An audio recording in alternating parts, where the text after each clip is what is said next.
Lieutenant Datahoo's POV. An unwelcome revelation, that's how I would describe it. Not just for Suma and her familiar, Sentinel, but for the Kingdom of Ambos as a whole. Zachariah, an actual Viking, and the familiar of the mage who founded our country, still lives. Not only that, though, but he has somehow transcended his mortality, and gained unknown powers that allow him to cast spells that should have been unavailable to him. He was a chaos mage, but by implanting his memories, and even a portion of his own soul, he has demonstrated the ability to use both order and chaos magic alike. "What is your assessment, Datahoo?" the Major asked me. We were perched in his private quarters, talking about Sentinel, and the newly revealed Zachariah. It was night, so we had a fire spell active to see. It didn't illuminate the whole room, but we could see each other well enough. An added bonus was that the fire kept the night's cold air at bay as well. "On which, sir?" I asked. "Either. Both." "Regarding this, Zachariah, I don't know enough yet.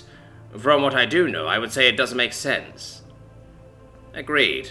How can someone use both order and chaos magic? It should be impossible. Even among the dragons, using both in a single individual was seen as impossible," he said, agitated. "At least according to the stories, anyway," I pointed out. "What are you suggesting?" "Perhaps we were wrong, or perhaps the truth was lost to time. The dragons have been gone for centuries, and the Death Dragon has been gone even longer. Over time, stories get retold, twisted, even forgotten. So, our history may not have happened like we believed. It is possible," he said softly, and nodded his head. "Do you have any theories?" "None, sir. What of Sentinel? The fight against him went well for you. Do you have an assessment of him?" "I do." "I would like to hear it." "In my opinion, Sentinel may be the most dangerous threat this world has faced in 1,000 years. "Really? But you won the fight." He sounded surprised. In reality, he was the one who actually requested the fight. When Sentinel first arrived at the base, the Major told me to find an opportunity to have a bout with him. He wanted to know how strong he was, and if he could be defeated. "I did win, but I believe that was mere circumstance or luck," I said. "How so?" "A bout is not an effective method of judging an opponent's strengths. Sentinel was bound by several rules and regulations that prevented him from utilizing his most dangerous spells." "As were you," the Major pointed out. "Yes, but I also have decades of experience and was raised from birth to be a mage. Sentinel had none of that." "So you are saying you think in a real fight he could beat you?" the Major asked. "I am saying that I would pray to the dragons that Sentinel would not want to fight me." "Why?" "Because I would never even see him." "You are referring to the events of the entrance exam." During the exam, Sentinel had used a spell he had only seen once, and with such force that it nearly killed everyone present, despite it being a long-range spell, which are typically weaker. "I am. But not only that, during our fight, Sentinel launched several attacks at me, one of which was a purple ball of flames." "Yes, I saw. It was harrowing. Like watching a bad dream suddenly become reality, or the monster in the child's take form in front of me. That was one of the most powerful attacks that has ever been directed at me. It took everything I had to redirect it. After that, flying caused me incredible pain. I tore several muscles in my wings. I was forced to fight from the ground until I was able to cast a healing spell," I explained. "Was it truly that strong?" "I am fully convinced that if it had connected with me, I would have died. The same is true for all of Sentinel's attacks during our bout. Even an attack generated by a simple rune knocked me out of the air as if I was nothing. For him, it was a simple bout, but I was fighting to stay alive." "I'll be sure to have a talk with Sentinel. He was supposed to be holding back during that bout," the Major said, sounding a bit upset. "He was holding back, sir. The spells he used were all scaled-down versions of spells I have seen him use several times during training. And according to reports from several of his squad members from his tenure at boot camp, he has produced spells even larger than the ones he has displayed here." "So, you believe you would lose to his overwhelming strength?" "I do. But if it were an up-close fight, I believe I would stand a chance. However, as previously stated, I doubt I would get that opportunity." "His long-range attacks," the Major said. "His specialty," I said, "but not his only attribute." "His chaos magic," the Major said, with his concern showing clearly. "And his physical strength. I landed several solid attacks to his back. I held back, of course, but even with that, I would have still expected to have seen more damage." "Those metal garments of his truly are formidable." "And I can only imagine how much they weigh. Yet he is able to move around surprisingly quickly while wearing them," I said. "I had heard that he was quite slow," the Major said. His travelling speed is atrocious, but his combat movement speed is a bit faster.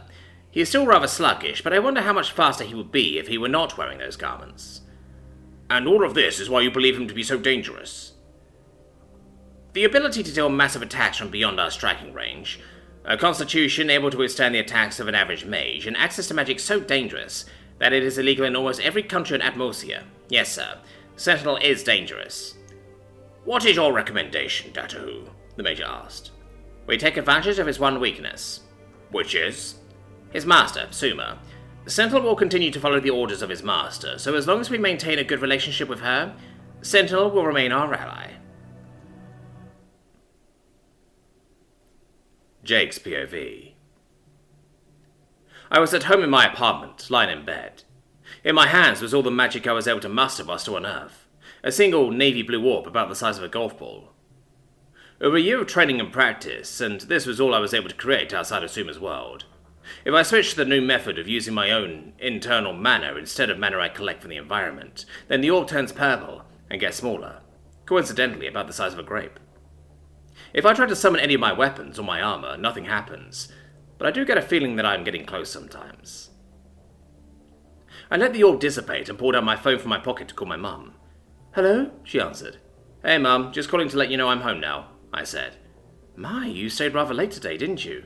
Yeah, sorry for telling you, but we met with a specialist to figure out what has been going on with... A specialist? Did they find out anything? Yeah mum, they did. Apparently that flaming guy was the cause, I said. Do they know what he did? Yeah, he shoved a bunch of his memories into my head and a piece of his soul too. You know, Jake, I've heard you say some pretty strange things in these last few months, but I think that may have been right up there with when you told me you worked for a bird, my mum said in a unique mix of dry sarcasm and motherly concern. Do they know how to fix it? Not yet, but they said the portion of his soul he put into me might simply go away on its own. Oh, okay. Does that mean he will die? She asked. I asked the same thing, but apparently no. Then what will happen to him? They don't know.